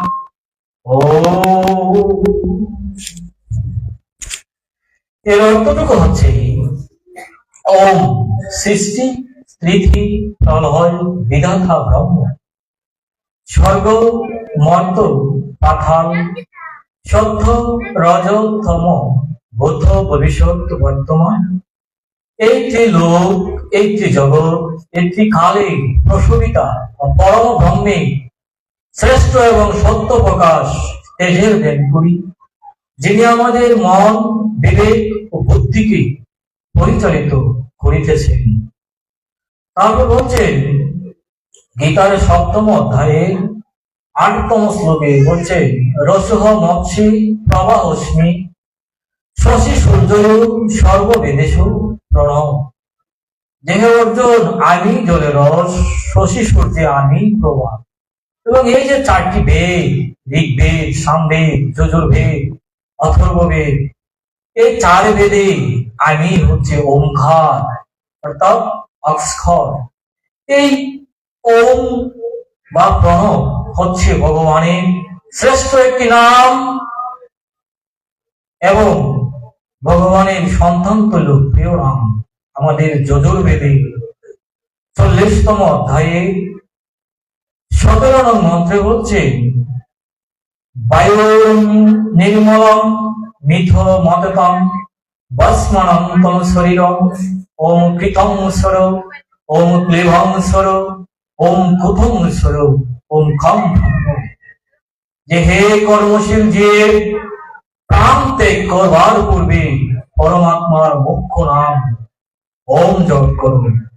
এই ওম জপের মাধ্যমে আদি দৈবিক আদি ভৌতিক ও আধ্যাত্মিক এই ত্রিধাপ জলাকে অতিক্রান্ত করুন। এই যে ভগবান শ্রীমদ ভগবত গীতার যোগ সাংখ্য যোগে 2য় অধ্যায়ে 45তম শ্লোকে বলছিলেন যে অর্জুন ত্রৈগুণ বিষয় বেদা মিশ্রীগুণ ভবার তত নিত্য নিত্যস্ত। হে অর্জুন, বেদ সমূহ 3টি গুণের সমন্বয়ে, এইগুলিকে জেনে তুমি এই ত্রিগুণে ঊর্ধ্বে অবস্থিত হও এবং এই ঊর্ধ্বে অবস্থান করতে হলে আমাদের সেই মতো বেয়ে উঠতে হবে। তাই ভগবান অর্জুন বলছিলেন ভগবানকে যে হে মাধব, তাহলে সেই ব্রহ্ম কি? আপনারা দেখবেন শ্রীমদ ভগবদ গীতার 8ম অধ্যায় খুলে প্রথম যে শ্লোকটি, ওখানে লেখা আছে অর্জুন বলছেন ভগবানকে যে ভগবান কিং তদ ব্রহ্ম, যে এই ব্রহ্ম বা ঈশ্বর কি? ব্রহ্মার ব্রহ্ম কিন্তু এক নয়। ব্রহ্মা হচ্ছে দেবতা আর ব্রহ্ম হচ্ছে ঈশ্বর। এজন্য একটা অক্ষর বা একটা অক্ষর কিভাবে ঈশ্বর হবে, ওইটা পুঙ্খানুপুঙ্খ ভাবে এই গীতার অষ্টম অধ্যায়ে সুন্দরভাবে লেখা আছে। অর্জুন প্রশ্ন করছেন কিং তৎ ব্রহ্ম কিং কর্ম পুরুষোত্তম কিং অধ্যাত্ম কিং আত্মা, যে ব্রহ্ম কি, আত্মা কি, আধ্যাত্ম কি, আর এই দেহের অধিযোগ্য কে? ভগবান ছোট্ট একটা কথা বলছিলেন, এটা আমার কথা নয় বাবা, গীতা খুলে দেখবেন অষ্টম অধ্যায়ের 3 নং শ্লোকে বলছেন অক্ষরং পরমং ব্রহ্ম স্বভাবভূতমুচ্যতে। পরম অক্ষর ওম যে বস্তু, এটাই হচ্ছে ঈশ্বর এবং শ্রেষ্ঠ এবং মুখ্য নাম, আর যত নাম আছে সবই হচ্ছে গৌণ। তারপর বলছেন এই নাম কিভাবে জপ করব? বলছেন যাকে পাওয়ার জন্য ব্রহ্মচারীগণ ব্রহ্মচর্য ব্রত পালন করেন, সেই রকম পরম আমি তোমাকে ভাবার উপায় সংক্ষেপে বলব। বাবারা, মায়েরা, বোনেরা, বন্ধুরা, আপনারা জেনে রাখুন শ্রীমদ ভগবত গীতা অষ্টম অধ্যায়ের 13 নম্বর শ্লোক বলছে, আবারও বলছি, আমার কথা যদি মিথ্যা হয় তাহলে আমাকে এই বর্জনীয় পোশাকের মতো ফেলে দেবেন, আর যদি গ্রহণীয় মনে করেন কাজে লাগাবেন, জীবন সার্থক হবে। সেটা আমার কথা নয়, ভগবানের কথা। ভগবান শ্রীকৃষ্ণ বিহার অষ্টম অধ্যায়ের 13 নম্বর শ্লোকে বলছেন ওম ইতি একাক্ষরং ব্রহ্ম বেহনু মামনুসরণ দপ্রয়তিতের জন্য বিহন সদা বিপরমতি। হে অর্জুন, যে একটি অক্ষর, এই এক অক্ষর স্মরণ করিতে করিতে যে ব্যক্তি দেহ ত্যাগ করে সে আমার ধাম পরম গতি প্রাপ্ত হয় নিঃসন্দেহে। এখানে কি শেষ? এখন ভগবান বলছেন অর্জুন কি তা গ্রহণ করেছেন? হ্যাঁ, নিশ্চয়ই গ্রহণ করেছেন। কোথায় করেছেন? আবারও ভগবান বলছেন নবম অধ্যায়ে যাবেন 17তম শ্লোকে বলছেন পিতাহ মাতা দাদা পিতামহ বেদস্বরী সাম যজুর্বেদ। বেড়ে বলছো বেদস্বরী সাম যজুর্বেদ রে বলছো, বলছে পিতাহ মাতা বেদস্ব ওঙ্কার দাতা পিতামহ, আমি জগতের মাতা, আমি জগতের পিতা, আমি জানার যোগ্য, মানুষের গন্তব্য, মানুষের পরম ধাম, মানুষের পরম প্রাপ্তি ওম। আমি ওঙ্কার, বলছে আমি ঋগ্বেদ, আমি সামবেদ, আমি যজুর্বেদ। তারপর অর্জুন কি মেনে নিয়েছেন? হ্যাঁ, নিশ্চয় মেনে নিয়েছেন। কোথায়? 11তম অধ্যায়ে 16তম শ্লোকে দেখবেন বলছেন যে হে কৃষ্ণ, আমি তোমার আদি মধ্য অন্ত, মানে আপনার শুরু, আপনার বর্তমান এবং শেষ আমি কিচ্ছুই নির্ণয় করতে পারছি না। হে মানব, কৃপা করে আপনি ধ্রুব ত্যাগ করে আপনার স্বরূপে ফিরে আসেন। তারপর কি বলছে জানেন? যে ধর্মস্করং পরমং বেদিত বয়ং তমস্য বিশ্বস্য পরমং নিদানম তবে শাশ্বত ধর্মগুপ্তা সনাতনস্ত পুরুষ। হে অর্জুন, হে ভগবান, হে মাধব, হে কেশব, আমি দেখতে পাচ্ছি আপনি জানার যোগ্য অক্ষর অক্ষয় পরম ব্রহ্ম ওঙ্কার। আপনি সনাতন ধর্মের রক্ষক, আপনি পরম পুরুষ, আপনি পরমাত্মা ওঙ্কার। অর্জুনের সিদ্ধান্ত বাবা, আমার সিদ্ধান্ত বলছেন তমকরম পরমম বেদিত ব্যয়ম তমস্য বিশ্বস্য পরমম নিদানম তমবীয় শাশ্বত ধর্মগুপ্তা সনাতনস্থ পুরুষ প্রথমে, যে আমার এটা হচ্ছে চূড়ান্ত অভিমত। অর্জুন সিদ্ধান্ত। কিন্তু আমরা তো আজকাল এই জাতির কথা ভুলে যেতে পারছি না, যেখানে বেদ বলছে চিহ্নন্ত বিশ্বে অমৃতের পুত্র, তোমরা অমৃতের পুত্রগণ, তোমরা শোনো, তোমরা সকলেই অমৃতের সন্তান।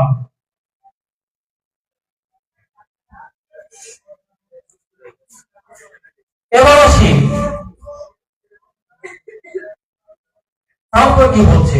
বলছে যে হে অর্জুন,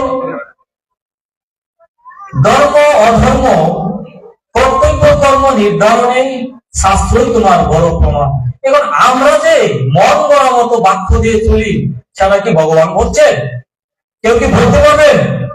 গীতায় কি কথাটা নাই যে ধর্ম এবং অধর্ম কর্তব্য কর্ম নির্ধারণে শাস্ত্র তোমার বড় প্রমাণ? ভগবান বলছে, কিন্তু আমরা তো শাস্ত্র মানছি না। এই যে কথাটা বলছিলাম, ব্রাহ্মণের কোনো জন্ম নিলেই কেউ ব্রাহ্মণ হয় না, ব্রাহ্মণত্ব অর্জন করতে হয়। সেইটুকু আপনাদের কি খারাপ লাগতেছে? খারাপ লাগলে বলেন, আমি এখানে বিশ্রাম নেব। আর যদি আপনারা বলেন আলোচনা করা ভগবত, আমি করব। আপনাদের কি খারাপ লাগতেছে? আচ্ছা, এই যে ব্রাহ্মণত্ব কিভাবে অর্জন করতে হয়, যদি ব্যাখ্যাটুকু না আনি সামনে, হয়তো একটু সময় যাবে। আপনারা কি ইচ্ছা পোষণ করতেছেন? না হলে সেটা অজ্ঞাত থেকে যাবে। বিশ্বামিত্র মুনি নাম শুনছেন? নিশ্চয় শুনছেন। সেই বিশ্বামিত্র মুনি ছিলেন ক্ষত্রিয়, কিন্তু তিনি সাধনা বলে ব্রাহ্মণ হয়েছেন। কিভাবে জানেন? এই পুরাকালে আমরা যাদের বংশধর তাদের কথা বলবো। রাজা দুষ্মন্ত আর হচ্ছে শকুন্তলা। শকুন্তলা ছিল এই কন্যা ঋষির কন্যা। এই কন্যা ঋষির কন্যা ছিলেন শকুন্তলা, ছিলেন অপূর্ব সুন্দরী, এবং বনের মধ্যে কন্যা ঋষির আশ্রম ছিল। একদিকে সামগান, একদিকে যজুর্বেদ, একদিকে ঋগ্বেদ, আর একদিকে অথর্ববেদ, অন্যদিকে হরিকথা, একদিকে অষ্টাঙ্গ যোগের মান, মানে সবকিছু মিলে পরিপূর্ণ একটা আশ্রমের মধ্যে সম্পূর্ণ ধর্মময় হয়ে যেত। সেটাকে বলি আমরা সচ্ছিদ আনন্দ সুখ, মানে আনন্দ যেখানে মানে আনন্দ নেই সেটাকে বলে নিরানন্দ, আর যেখানে আনন্দ আছে সেটা হচ্ছে আনন্দ ভাব। এই কন্যা ঋষির আশ্রমটা ছিল একেবারেই আনন্দময়, ভগবান প্রেমে মত্ত। এই রাজা দুষ্মন্ত একদিন মৃগয়া শিকারের জন্য সেনা নিয়ে মৃগয়া মানে সন্ধান করতে করতে পানির পিপাসার্থ হয়ে গেলেন। তখন মানে হঠাৎ করে দেখলেন যে এই কন্যা ঋষির আশ্রম। তিনি একটা ধাপ অতিক্রান্ত করে আরেকটা দিকে যান, কিন্তু মূল যেমন এখানের এই যে আঙ্গিনাটুকু, এখানে এই পঞ্চতত্ত্বের যে জায়গাটা, ওই জায়গাটা আর এই জায়গাটা কিন্তু একবার। ওইটা হচ্ছে শ্রদ্ধার জায়গা, প্রণামের জায়গা, আর ওই জায়গাটা হচ্ছে বসে গোবিন্দের নাম কীর্তন করা বা শ্রবণ। তত এই কন্যা ঋষির যেই মেন জায়গাটা, ওইখানে যাওয়ার পরে তিনি দেখলেন ওখানে কেউ নেই। বলছেন, এই আশ্রমে কেউ কে আছেন? তখন হঠাৎ করে একটি রমণী কণ্ঠে বলছেন, হে কে হে রাজন, কোথা হতে আগমন? বলছে যে আমি রাজা দুষ্মন্ত।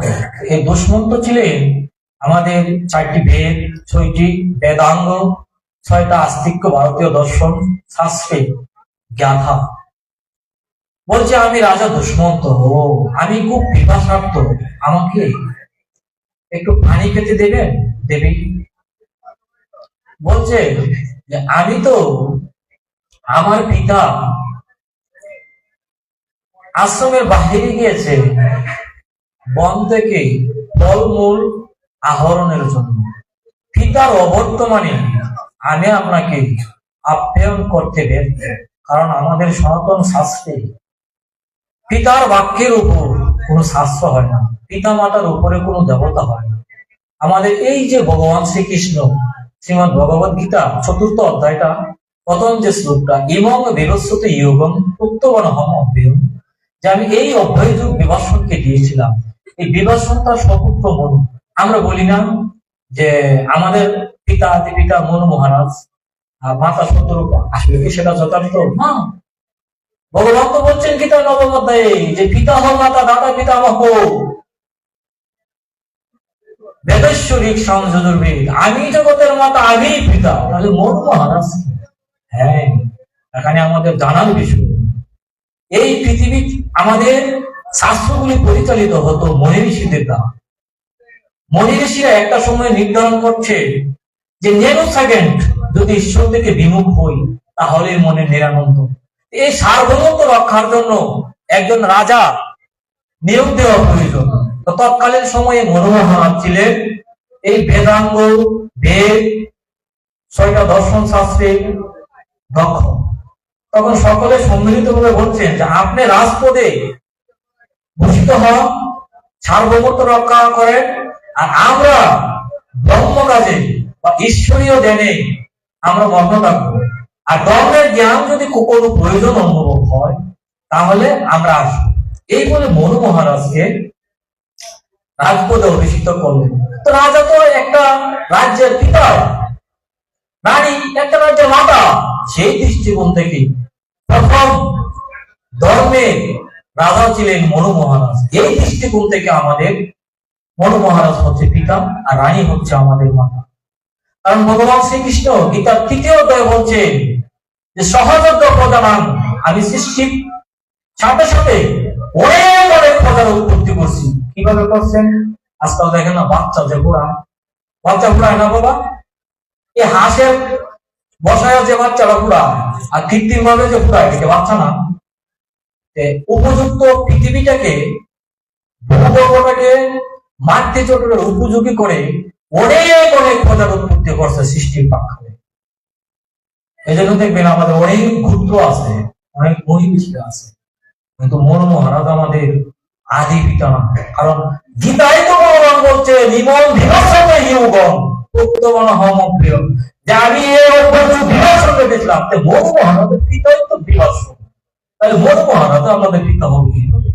সেটা শাস্ত্রহীনতার কারণ, শাস্ত্রের অজ্ঞতার কারণ। কারণ শাস্ত্রে বলছে হ্যাঁ, পিতা গুরু মাতা গুরু গুরু জ্যেষ্ঠ ভাই, তাহার চেয়ে অধিক গুরু বুঝলে না পাই। আর যিনি ঈশ্বরকে ভালোবাসেন সমগ্র বিশ্ব তার ঘর, যিনি ঈশ্বরকে ভালোবাসেন সমগ্র মানুষ তার পিতৃতুল্য, যিনি ঈশ্বরকে ভালোবাসেন সমস্ত নারী জাতি তার মাতৃতুল্য। আমার গুরুদেব শাশ্বত গুরুদেব স্বরূপানন্দ মহাদেব তিনি বলছেন মা দিগকে দেখার সাথে সাথে বলবে ও বিশ্বময়ের অংশ স্বরূপের জননী, আমার হৃদয়ে ভক্তি দে, প্রেম দে, মানুষ হইবার শক্তি দে, সংযম সামর্থ্য দে। বলছে বিশ্বের প্রত্যেকটা জননী, বিশ্বের প্রত্যেকটা জননী তোমার জননী। মা মা মা, এই ডাকের উপরে কোনো শক্তি নেই। যত অশুভ শক্তি আছে মা ডাকে সব শক্তি কল হয়ে যায়। মা ডাকে অনেক শক্তি। তো ওই মনু মহারাজ তার মনুসংহিতাতে বলছে 10 জন উপাধ্যায়, মানে যারা দেখবেন না ভালো ভালো উপদেশ দেয়, ঘরের মধ্যে তুই এইভাবে চলস, তোর জীবনটা এইভাবে চালাইতে আসছিস, সেটা বাবা ঠিক না, কিছু ধর্মকর্ম কর। এইরকম ধার্মিক ব্যক্তিরা 10 জনের চেয়েও পিতার একটা বাক্য তার চেয়ে বেশি। আবার এইরকম পিতার 100 জনের সমান হচ্ছে মাথার বাক্য। মাতা এমনই জিনিস সনাতন। কিন্তু আমরা সেই আশীর্বাদ থেকে বঞ্চিত। আজকাল অনেক জায়গায় দেখি যে মায়ের হাতে নাকি খেলে ধর্ম নষ্ট হয়ে যাবে। ওরে বাবা, তুমি যে মায়ের গর্ভে খাই গিয়েছো, মায়ের রক্ত নারী কে বড় হয়েছো, সে ঋণ তুমি কিনে শোধ করবে। ওরে বাবা, তুমি গোবিন্দ নামে খাও। যদি তোমার মা তোমাকে যতটা ধারণ না করতো তাহলে তুমি আসতে কি হবে? এই গর্ভধারণ থেকে যখন মায়ের মাংস খেয়ে বড় হয়েছো, সেদিন তোমায় কি ছিলে? যখন মা স্তন পান করিয়ে তোমাকে বড় করে তুলেছে তখন তুমি কোথায় ছিলে? তারা হচ্ছে বন্ধ, এদেরকে প্রশ্রয় দিবেন না। তারা হচ্ছে ধর্মের নামদারি রাক্ষস। তারা কখনো ধার্মিক নয়। ধার্মিক কখনো মাকে অবজ্ঞা করবে না। মা কখনো অপবিত্র নয়, সর্ব অবস্থাতে মা মা মা পবিত্র। আমাদের সনাতন শাস্ত্রে মা কখনো পবিত্র হয় না, অগ্নিও পবিত্র হয় না, জল অপবিত্র হয় না, আর হচ্ছে তুলসী বৃক্ষ কখনো অপবিত্র নয়। এই 4টি জিনিস যদি কেউ বলে যে সেগুলো অপবিত্র অস্পৃশ্য, তাকে নির্ভুলা ত্যাগ করবেন, আপনার কল্যাণ হবে। বাবাকে মাকে ভালোবাসে আপনি বলবেন ধর্ম না, বাদ পার সিটারের দম। কিভাবে করবেন আপনি? যার কাছ থেকে আপনি সৃষ্টি হয়েছেন তাকে অস্বীকার করে স্বয়ং ভূমি করে নাই, স্বয়ং নাম করে নাই। আপনি আমি কে তাদের তুলনা? গৌরাঙ্গ মহাপ্রভু ঠিক বলছে জানেন? গৌরাঙ্গ মহাপ্রভু সন্ন্যাসগত যখন দীক্ষা নিয়েছিলেন, যখন তিনি গিয়েছিলেন এক ভক্ত এসে বলছে, বাবা এই মায়ের তো এই প্রসাদ পাঠিয়েছে আপনার জন্য, আপনি কি গ্রহণ করবেন? বলছেন, যাহা কিছু কৃষ্ণ ভক্তি সম্পত্তি আমার জননীর প্রসাদী বিধান দিয়া, যে আমার সমস্ত জীবনের সাধন, আমার সমস্ত জীবনের ভজন যদিও ক্লীন হয়ে যায়, নিষ্ক্রিয় হয়ে যায়, তথাপি আমি আমার মায়ের প্রসাদ গ্রহণ করবো। আর আমরা গৌরাঙ্গ মহাপ্রভুর ভক্ত দাবি করি। বাহ বাহ বাহ বাহ, কি সুন্দর আমাদের ব্যবহার। মা যদি বলে মা এটি করো না, তুমি বুঝো না। বাবা যদি বলে বাবা এটি ভালো না, তুমি কি বুঝো? আরে বাবা, বুঝতে বুঝতে আমরা কি অবস্থানে গিয়ে পড়ছি। আজকে অন্তর্দহ আগুনে প্রত্যেকটি নারী জ্বলছে, প্রত্যেকটি পুরুষ জ্বলছে, দাম্পত্য জীবনে সুখী নয়। কেন সুখী নয়? কারণ ব্রহ্মচর্য যে সময় পালন করার কথা ছিল, সেই সময় প্রক্রিয়ায় লিপ্ত হয়েছে।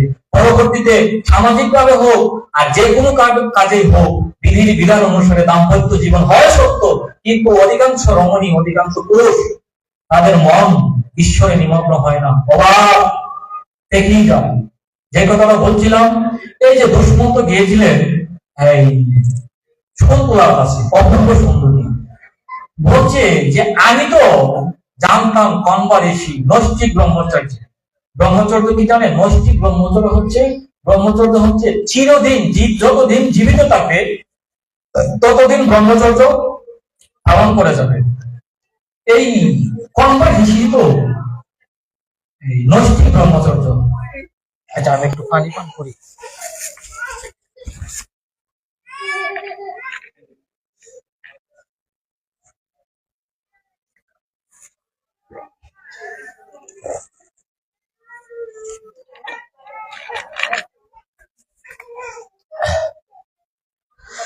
যে আমি তো জানি তোমার পিতাশ্রী কনবা ঋষি নৈষ্ঠিক ব্রহ্মচর্যকারী, তাহলে তোমার জন্মটা কিভাবে হলো?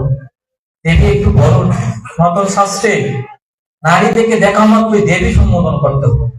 আমরা বলি না, যা দেবী সর্বভূতেষু মাতৃরূপেণ সংস্থিতা নমস্তস্য নমস্তস্য নমঃ।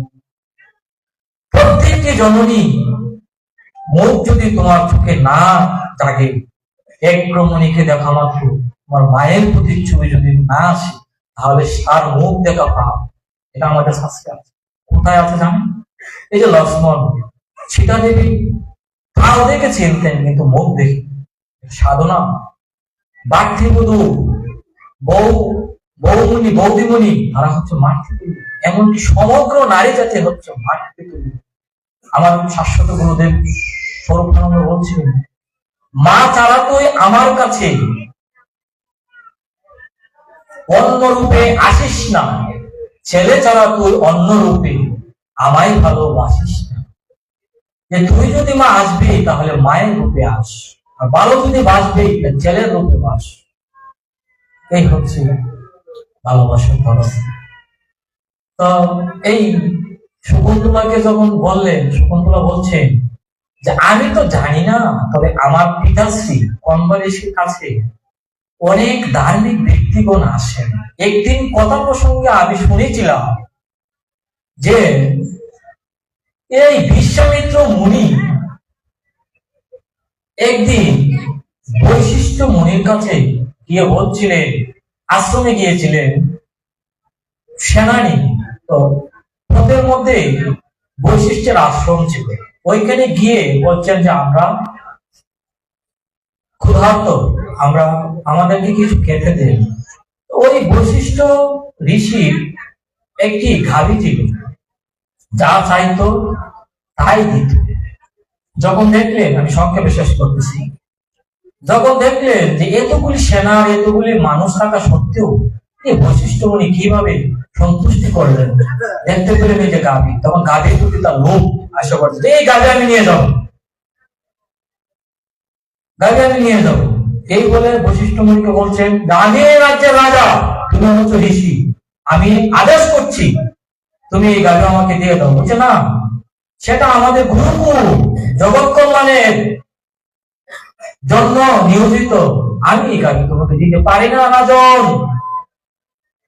আমাদের সনাতন ধর্ম কয় হয়ে যাওয়ার আরেকটি কারণ হচ্ছে আমাদের গুরুকুল নেই, সেবাশ্রম নেই। সেবাশ্রম কাকে বলে? এই যে এই জনসেবা ডায়াগনস্টিক, অমুক ডায়াগনস্টিক সেবা, এগুলা কি সেবা? হ্যাঁ, এগুলি সেবা, কিন্তু শ্রম না। শ্রম হচ্ছে প্রাচীনকালে গুরুকুলে শিষ্যরা গিয়ে গো পালন করত, মানে পরিশ্রম করত, করে যে বিদ্যাটুকু অর্জন করত ব্রহ্মচর্য পালনের মাধ্যমে, সেটাই এসে আবার তারা জগতের কল্যাণে শ্রম দিত। ওইটাকে বলছে সেবাশ্রম। আমাদের এই সেবাশ্রম না থাকার দরুন আমরা অধ্যয়নের সুযোগ পাচ্ছি না, আমাদের সামাজিক কিছুটা দায়বদ্ধতা। তারপর বলছে যে এই গাড়ি যদি না দাও তাহলে আমি দূর করে নিয়ে যাব। তখন অসহায় হয়ে পড়লেন বশিষ্ঠ। তখন গাভীকে বলছে, মাতা আমি তো অসহায়, তোমার রক্ষা তুমি বলো। এই গাভী নিক্ষেপ করতে থাকলো, পালিয়ে যান বাঁচাইছে এই বিশ্বামিত্র মুনি, কিন্তু তার হিংসা কিন্তু যায় না। বশিষ্ঠ মুনি 100টা সন্তান ছিল, ওই 100 সন্তানই কলা কৌশলে জব্দ করে মেরে ফেলছিলেন। পরে লাস্ট মুহূর্তে একদিন পূর্ণিমা রাতে এই বশিষ্ঠ মুনি আর তার স্ত্রী গল্পের চলে বলছিলেন যে, দেবী তুমি জানো বর্তমান সময়ে আলোকিত সাধক কে আছে এই পৃথিবীতে? আর ওইদিকে বিশ্বামিত্র মনে মনে ভাবতেছে, এখন তো তুমি অসহায়, তোমার সন্তানগণ আমি মেরে ফেলছি, তোমার আজকে আমি মেরে ফেলবো। মানে গৃহের আঙ্গিনায় গিয়ে দাঁড়িয়ে আছে অস্ত্র নিয়ে। আর ওইদিকে বশিষ্ঠ মুনি বলছে যে, দেবী তুমি জানো এত আলোকিত, এত তেজ বর্তমান সময়ে একজনই আছে। বলছে, প্রভুকে? স্বামীর কিন্তু প্রভু বলতো। আজকাল কিন্তু অনেক মায়েরা বাবারা কিন্তু এইটাও করে।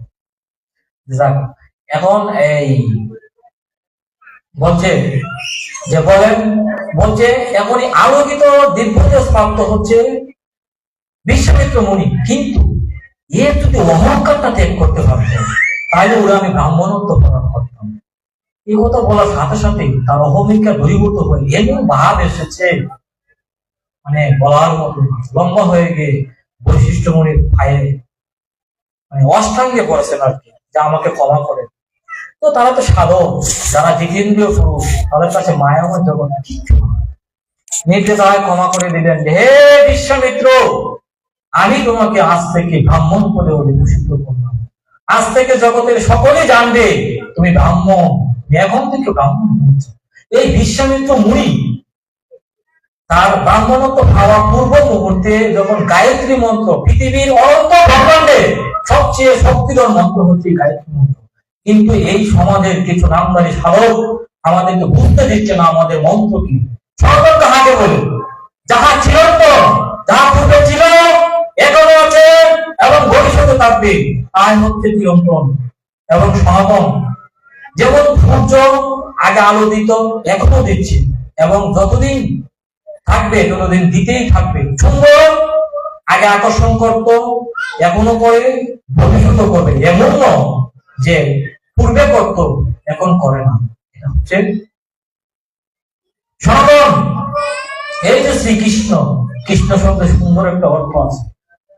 কৃষ্ণ মানে যিনি আমার নশ্বর ক্ষেত্রে কর্ষণ করেন, প্রেম ভক্তির বীজ বপন করেন, আকর্ষণ করে নিয়ত তার দিকে, তিনি হচ্ছেন কৃষ্ণ। এবং কৃষ্ণকে বসতে গেলে শুধু এই কৃষ্ণ কৃষ্ণ করতে হবে এমন তো শাস্ত্রে কোথাও বলে না।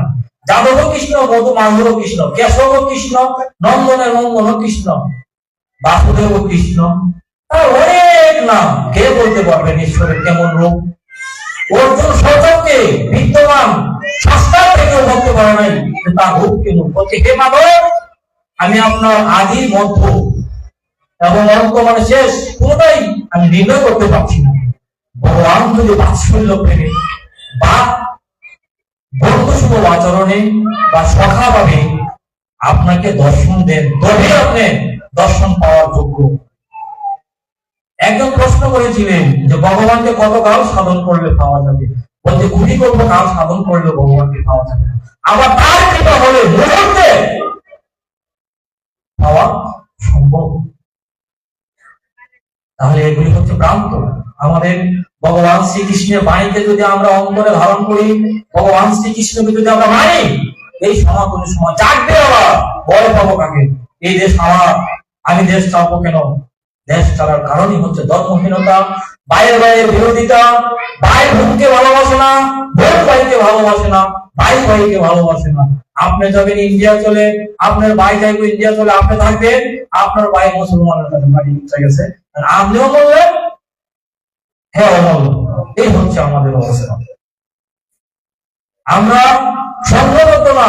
গৌরাঙ্গ মহাপ্রভু বলছেন সঙ্গ সঙ্গ শক্তি করছি, সঙ্গ শক্তি ছাড়া এই কলিযুগে বাঁচা সম্ভব না। শুধু কলিকাল না, দেখেন না অনন্ত ব্রহ্মাণ্ডের ইতিহাসের সৃষ্টি শুরু থেকে এই সঙ্গবদ্ধ ব্যতীত কে আসতে পেরেছে? রামচন্দ্র স্বয়ং ভগবান সুগ্রীবের আশ্রয় নিয়েছিলেন। কেন নিয়েছিলেন? এই যে বালি মহারাজ ছিলেন আরেক পাপিনা, এই বালি মহারাজ সুগ্রীবকে বিতাড়িত করেন, আর ছোট ভাইয়ের স্ত্রী রুমাকে ভোগ্য বানিয়েছিলেন। রামচন্দ্র করলেন আমরা বাইরে বাইরে যুদ্ধ করেছি, দ্বন্দ্ব করেছি, তাহলে তোমার সমস্যা কি? কিন্তু রামচন্দ্র বলেছিলেন বালি তুমি অযাচিত আমার অযথাই প্রলাপ পক্ষ, তুমি জানো না ধর্মের স্বরূপ কি? তুমি কি জানো ছোট ভাইয়ের স্ত্রী এবং শিষ্যা কন্যা সমতুল্য, কিন্তু তুমি কি জীবন দশায় কি করেছো? তোমার ছোট ভাইয়ের স্ত্রীকে তুমি ভোগ্য বানিয়েছো, পশুর আচরণ করেছো, এজন্য তোমাকে আমি বধ করেছি। বলছে তাহলে আমি মানলাম অন্যায় আমি করেছি, কিন্তু তুমি আমাকে মানলে কেন? বলছে তুমি জানো আমি কেন মেরেছি? কারণ গীতায় শ্রী ভগবান বলছেন স্বধর্ম নিধনং শ্রেয় পরধর্ম ভয়াবহ। আমি ক্ষত্রিয়, আমার স্বভাব হচ্ছে অন্যায়কে প্রতিহত করা। আমার এই রাজ্যে বর্তমান সময়ে আমার ভারত, আমার বড় রাধা রাজ্য পরিচালনা তার নির্দেশে, শাস্ত্রের নির্দেশে আমি তোমাকে বধ করেছি, তুমি শাস্ত্রকে অমান্য করেছো। লাস্ট মুহূর্তে বলতে বাধ্য হয়েছে যে হ্যাঁ আমি অজ্ঞানবশত ছিলাম, আমার জ্ঞান চক্ষু খুলে গেছে, আমাকে আপনি ক্ষমা করুন। আমরাও অনেক সময় মানে নিজেদের দোষ চাপিয়ে দেওয়ার জন্য অন্যের ঘরে ভরসা দিই। যাক ওইদিকে যাবো না, অনেক লম্বা হয়ে যাবে, অনেক রাত্র হয়ে গেছে। আর শীতের রাত্র আমি একটু বাসায় ফিরবো। তো যেই আলোচনাটা তুলেছিলাম এটা একটু খানি। তারপরে এই বিশ্বামিত্রের এই তপস্যা দেখে দেবরাজ ইন্দ্রের তো মানে ওই বিষণ্ণ রোগী হবে না, যে মরা মরা ভাব, কখন জানি কি হয়ে যায়, মানে একটা আতঙ্কিত ভাব দেবরাজ ইন্দ্রের কিন্তু মনত হয়ে গেছে। যে বিশ্বামিত্র যে তপস্যা শুরু করছে সে তো আমার রাজত্ব দখল করে নেবে, আরে আমি যেভাবে মানে আমার খাবো করা লাগবো, পাঠাইছে এই মেনকাকে। মেনকা ও প্রভু, বিশ্বামিত্র যেই বড় মুনি, তার যে সাধনা তেজ,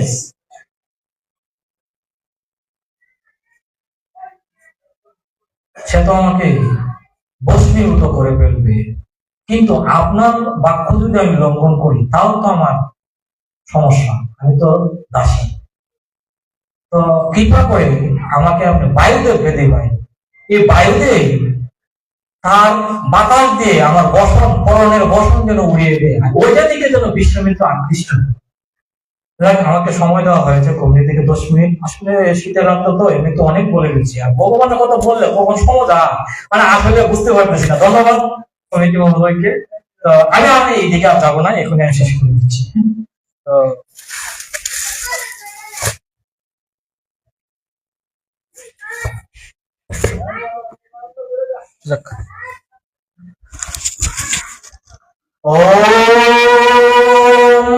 সর্বে ভবন্তু সুখিনঃ সর্বে সন্তু নিরাময়াঃ সর্বে ভদ্রাণি পশ্যন্তু কশ্চিৎ মা দুর্ভাগ্য ভবেৎ। ওম শান্তি, ওম শান্তি, ওম শান্তি।